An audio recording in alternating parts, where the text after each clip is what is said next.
राहुल भगत पैलवान विजय झालेला आहे, नोंद घ्या। दरम्यान कुस्ती कडेला गेली तर आहे त्या स्थितीमध्ये कुस्ती मध्ये घेऊन लावा। हो, डाव दिला जाईन बाळा, सोड। कडेला गेली तर हातापायाला इजा होण्याची शक्यता असते। परत समोरासमोर कुस्ती चालू। राजन पैलवान कुठे तो? जरा आतमध्ये या। खाकी वर्दी अंगावरती घेतलेले त्यांनी, हात वरती करा। राजन पैलवान मुंबईला पोलीस खात्यामध्ये कार्यरत आहेत। एकदा राऊंड माराव जोरदार। हो, करा की टाळ्या त्या पोरासाठी एकदा। त्याचे पिताश्री कुस्तीमधून छत्रपती पुरस्काराचे सन्मानित आहेत। नाव काय त्यांच्या वडिलांचं सर? चैनू लोखंडे। आलेत का त्याचे वडील? त्यांच्यासाठी सुद्धा एकदा जोरदार टाळ्या करा। पुत्र हो ऐसा गुंडा त्याचा तेही लोकी झेंडा, असं रत्न जन्माला घातलं, खाकी वर्दी परिधान केली तरी सुद्धा पैलवानकीचा नाद सोडला नाही। ज्या लाल मातीनं मोठं केलं त्या मातीला कधीच न उसरणारा राजन पैलवान मुंबई पोलीस कार्यरत आहेत। 4000 रुपयाला कुस्ती लागली। आकाश शिंदे आपण देखील चला। अजून कुणाला या कुस्तीवरती बक्षीस लावायचं असेल तर लावू शकता। भगत सर स्वतः येऊन त्या पोराच्या वडिलांचं कौतुक सांगतायत। शिवछत्रपती पुरस्कार सन्मानित आहेत त्याचे वडील। हो, एखाद्याचं कौतुक करणं हे काळाची गरज आहे। मध्ये घ्या कुस्ती।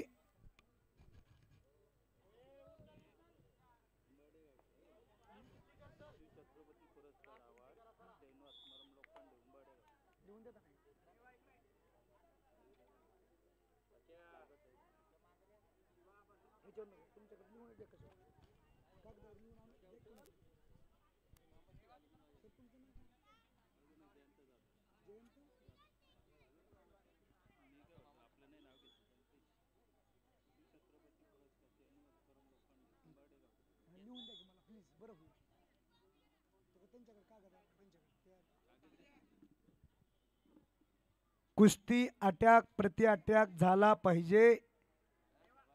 कुस्ती करा।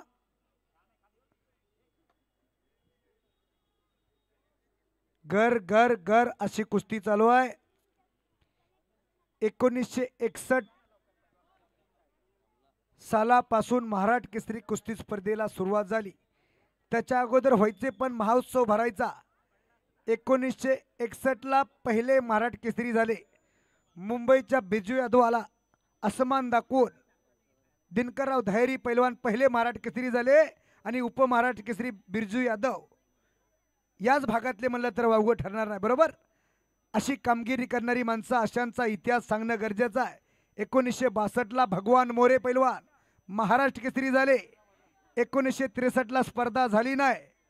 1964 आणि 65 ला चंबा मुतनाळ पैलवान महाराष्ट्र केसरी झाले। कुस्ती करा।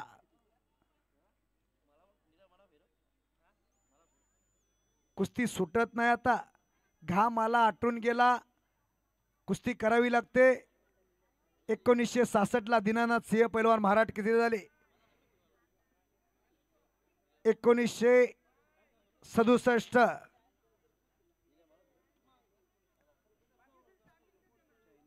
चैनू आत्माराम लोखंडे, त्यांचं गाव उंबरडा, आणि महाराष्ट्र शासनानं शिवछत्रपती पुरस्कार देऊन सन्मानित केलं आणि त्यांचा चिरंजीव